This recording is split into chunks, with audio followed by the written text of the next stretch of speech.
ఈ ఆలయం శాస్త్ర నియమాలను సవాలు చేస్తుంది. ఛానల్కి స్వాగతం.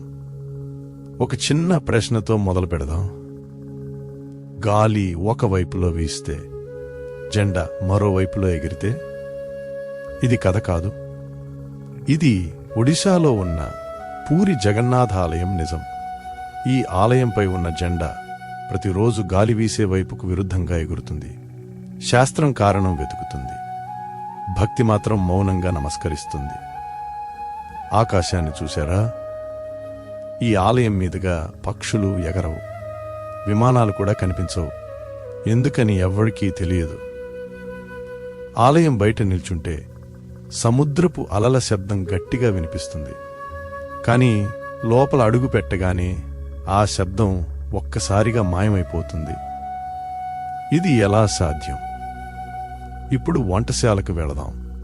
ఇక్కడ ప్రతిరోజు లక్షలాది భక్తులకు అన్నం వండుతారు. అయినా మహాప్రసాదం ఎప్పుడూ వృధా కాదు. మట్టి కుండలను ఒకదానిపై ఒకటి పెట్టి వండుతారు. కాని ఆశ్చర్యం ఏమిటంటే పై కుండ ముందుగా ఉడుకుతుంది. శాస్త్రం అసాధ్యం అంటుంది. జగన్నాథుడు మాత్రం చిరునవ్వు నవ్వుతాడు.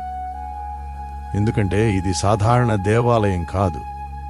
ఇక్కడ దేవుడు తింటాడు, విశ్రాంతి తీసుకుంటాడు, అనారోగ్యం పడతాడు, మనలాగే జీవిస్తాడు.